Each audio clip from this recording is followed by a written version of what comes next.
নমস্কার বন্ধুরা, নবদিগন্ত চ্যানেলের পক্ষ থেকে আপনাদের সকলকে জানাই স্বাগতম।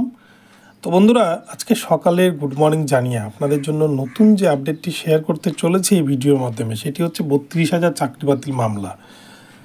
32,000 চাকরি বাতিল মামলা আপনারা জানেন ইতিমধ্যে তপব্রত চক্রবর্তী স্যারের ডিভিশন বেঞ্চে গিয়েছে, কিন্তু সেখানে গেলেও এই মামলা কিন্তু অনেকটাই পিছিয়ে গেল।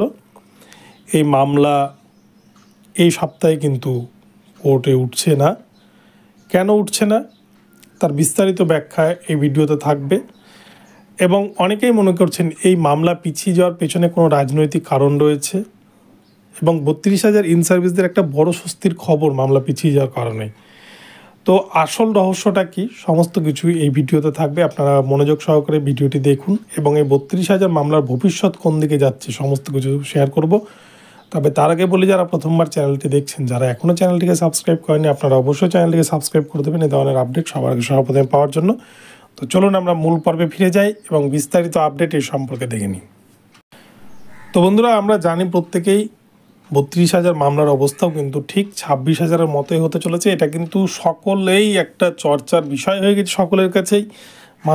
মাঠে ঘাটে পথে সব জায়গাতেই কিন্তু এ ধরনের কথাবার্তা চলছে এবং বর্তমান পরিস্থিতিও কিন্তু সেই দিকে এগোচ্ছে। কেননা যদি আমরা একটু বিশ্লেষণ করি, 26,000 চাকরি বাতিল যে মামলা, যেখানে 26,000-এর পুরো প্যানেল বাতিল করে দিয়েছে মহামান্য সুপ্রিম কোর্ট, যাদের কোনো ওএমআর নেই, যদিও সিবিআই বেশ কিছু ওএমআর উদ্ধার করেছিল, সেটাকে এসএসসি মানতে নারাজ। তারপরেও তাদের কাছে কোনো মিরর ইমেজ ছিল না। প্যানেলে একাধিক বেনিয়ম অনিয়ম দুর্নীতি এরকম বিভিন্ন ঘটনা ঘটেছে। প্যানেলের বাইরে থেকে এনে নিয়োগ করা, র্যাঙ্ক জাম্প, এরকম বিভিন্ন ঘটনা ঘটেছে। আর প্রাইমারির ক্ষেত্রে কোনো রকম কোনো ওএমআরের গল্প তো নেই, ওএমআরের তো প্রতিচ্ছবি নেই। অপরদিকে রিজার্ভেশন রুলস মানা হয়নি। সবথেকে বড় যেটা অভিযোগ, অ্যাপটিটিউড টেস্ট হয়নি, পেন্সিলে ইন্টারভিউ নম্বর বসানো হয়েছে, এরকম বিভিন্ন অভিযোগ রয়েছে।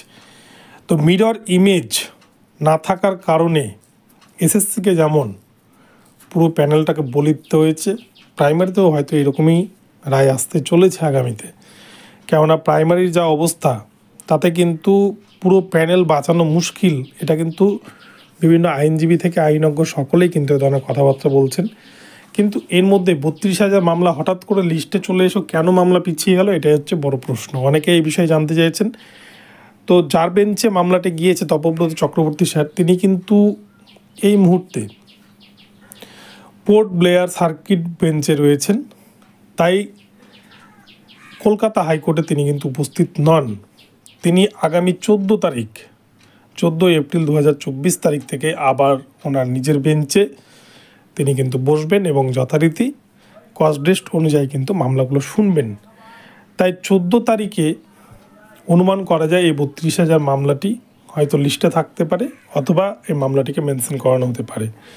তাই 14 তারিখের পর থেকে কিন্তু এই মামলা যে কোনো দিন উঠবে। তাই 14 তারিখের আগে এই মামলা কিন্তু ওঠার কোনো চান্স নেই। তো মিনিমাম 1 সপ্তাহ মতো কিন্তু এই মামলা পিছিয়ে গেল, এটাই বলা যায়। তো এই হচ্ছে বিষয়। এর মধ্যে কিন্তু কোনো রাজনীতি নেই, কজ লিস্ট অনুযায়ী কিন্তু মামলা উঠবে। তো আসল সত্যটা আপনাদেরকে জানালাম।